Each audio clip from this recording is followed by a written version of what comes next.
Hello students, welcome to Team Enlighten. আৰু already আমি কেইবাটাও ভিডিঅ' কৰিলো, ডেছক্ৰিপশ্যনত লিংক পাই যাবা যদি চাব বিচাৰা। আৰু চেপ্টাৰৰ লগতে ৰিলেটেড নোটছৰ ডেছক্ৰিপশ্যনো নোটছৰ লিংকো তোমালোকে ডেছক্ৰিপশ্যনত পাই যাবা। আজি আমি যেটো পঢ়িম হেতু হৈছে কলমছ লৰ লগত ৰিলেটেড সুপাৰপজিশ্যন থিওৰাম। সুপাৰপজিশ্যন প্ৰিন্সিপল।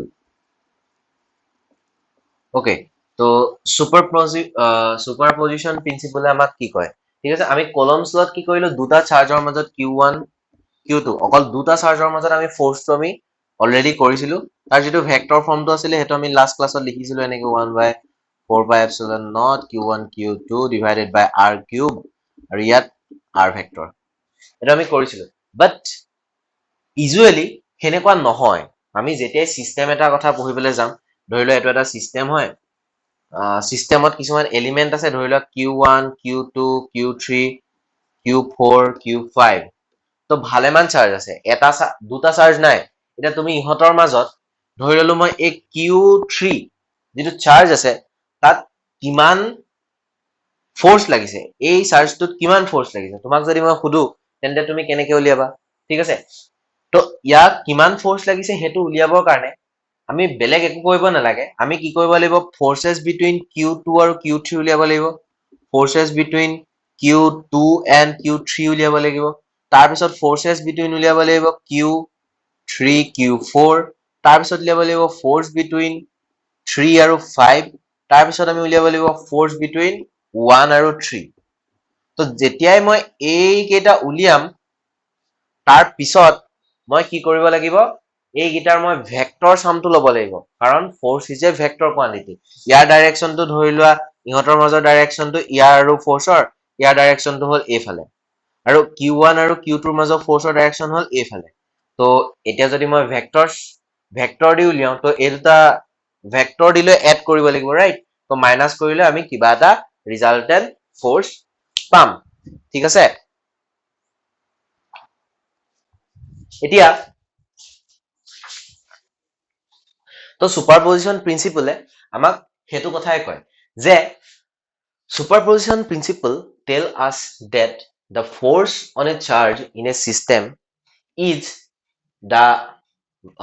net force. ঠিক আছে, ইয়াত net force to the net force on a charge in a system is the vector sum of all the forces between two individual charges provided that the forces between two charges is unaffected by the others. অৰ্থাৎ যেতিয়া আমি ইয়াৰ net ফোৰ্সটো উলিয়াম তেতিয়া কি কৰিম, ইহঁতৰ দুটা দুটাকে চাৰ্জ লম, যেটো উলিয়াব লাগে ফোৰ্সটো তাৰ লগত আমি কি কৰিম, বেলেগ বেলেগ সবৰ এটা এটাকে লম, তাৰ পিছত আমি সবৰ মাজৰ ফোৰ্সটো কিমান হয় উলিয়াম, আৰু তাৰ পিছত কি কৰিম, হেগিটা আমি ভেক্টৰ সাম কৰি দিম। অৰ্থাৎ আমি তাক ভেক্টৰ ল ইউজ কৰিলে আমি তাক এড কৰি দিম, আৰু তাৰ পিছত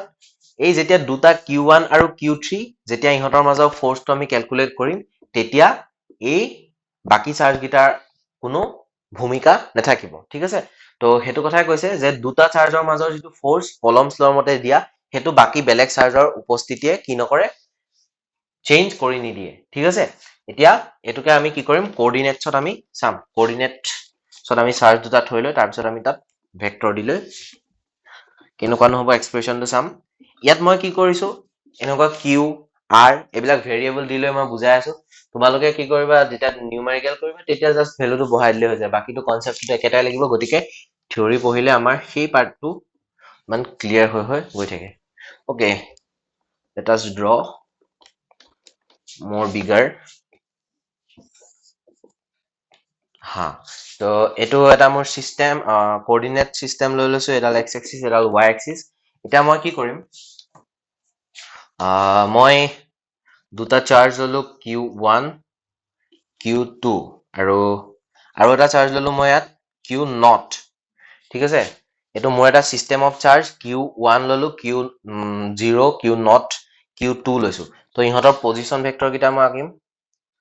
তো এটো হৈছে R1 পজিশন ভেক্টৰ, তো এটো হৈছে R2 position vector. You know position vector, যদি তোমালোকক স্পেচত যদি এটা পইণ্ট দিয়া থাকে তেন্তে হলে অৰিজিনৰ পৰা সেই পইণ্টটোৰ ফালে যিডাল ভেক্টৰ যায় সেইটো ডাইৰেকশ্যন কৰি লৈ সেইডালকে কি বুলি কয় পজিশ্যন ভেক্টৰ বুলি কয় ইউ নো দেন এইডালৰ কাৰণে যিটো পজিশ্যন ভেক্টৰ সেইটো হ'ব আৰ নট এতিয়া মই কি কৰিম মই উলিয়াব লাগে কি সেইটো ফাৰ্ষ্টে ক্লিয়াৰ হৈ লওঁ তো মই উলিয়াব লাগে force on Q naught charge okay তো মোৰ এই কিউ নট চাৰ্জটো টোটেল ফ'ৰ্চ কিমান লাগিছে এইটোৰ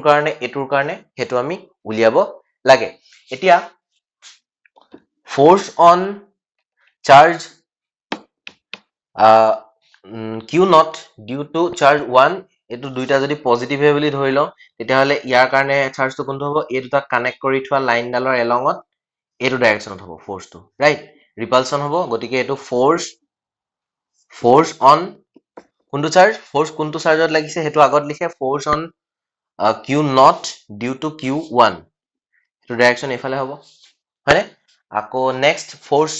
ঠিক আছে সুপাৰপজিশ্যন প্ৰিন্সিপল আমাক কি কৈছিলে যে আমি প্ৰত্যেকটো চাৰ্জৰ লগত ইণ্ডিভিজুৱেলি আমি ফ'ৰ্চটো উলিয়াই ল'ম তো এইটো চাৰ্জৰ আমাৰ ফ'ৰ্চটো উলিয়াব লাগে তো মই ইয়াৰ আৰু ইয়াৰ মাজৰ ফ'ৰ্চটো উলিয়াম ইয়াৰ মাজৰ ফ'ৰ্চটো উলিয়াম তো কিউ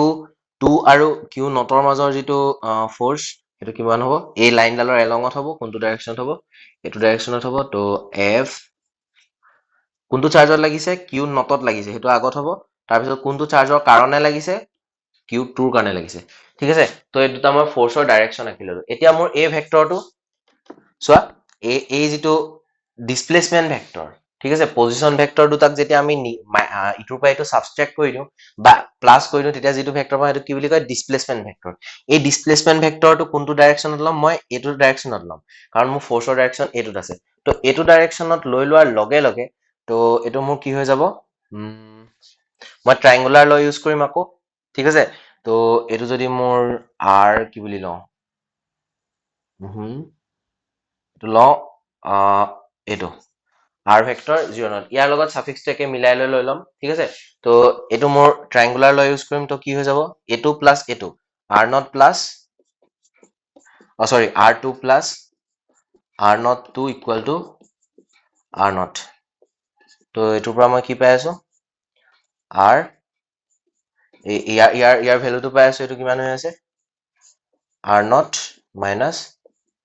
R2 similarly যদি মই এইটো এনেকে লওঁ এইটো ডাইৰেকশ্যন লওঁ ফ'ৰ্চটো কাৰণ এইটো সাইডে আছে তো মই এইটো কি পাম R এইটো মই কি বুলি ল'বলৈ যাম R0 1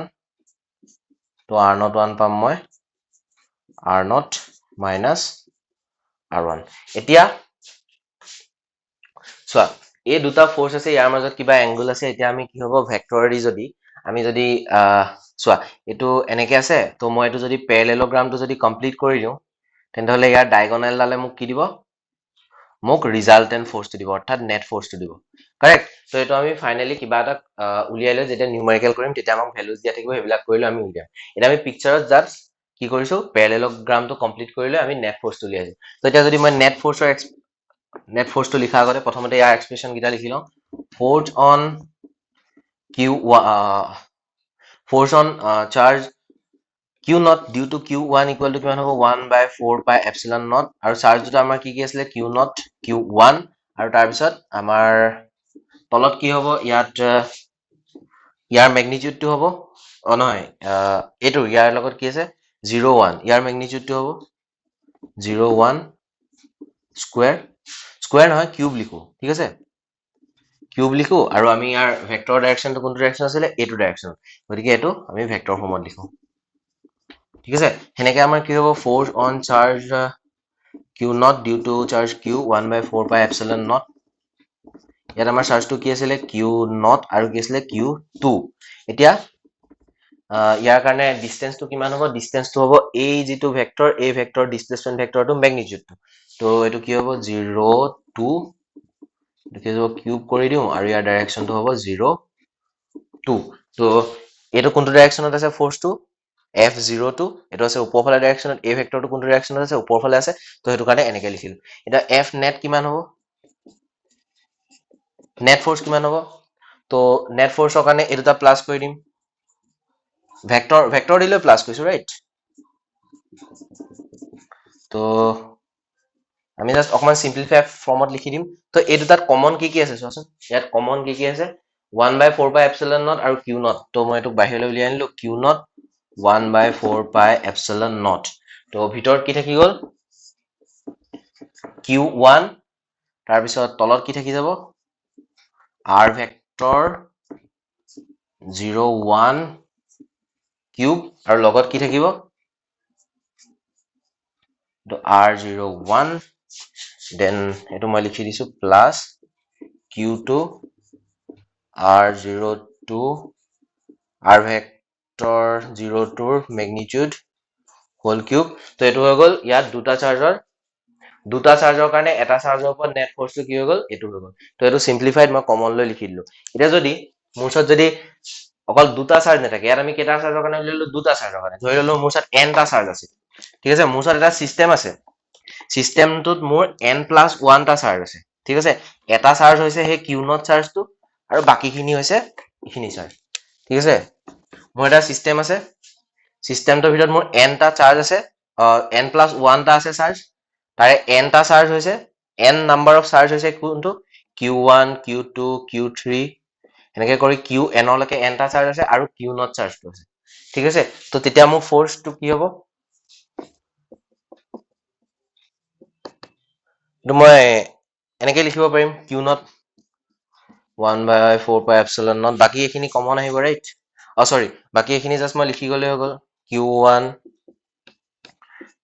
q01 কাৰণ এটো 1 এটা চাৰ্জৰ কাৰণে যেটো নাম্বাৰ 1 চাৰ্জ হ'ব তাৰ কাৰণে মোৰ কি হ'ব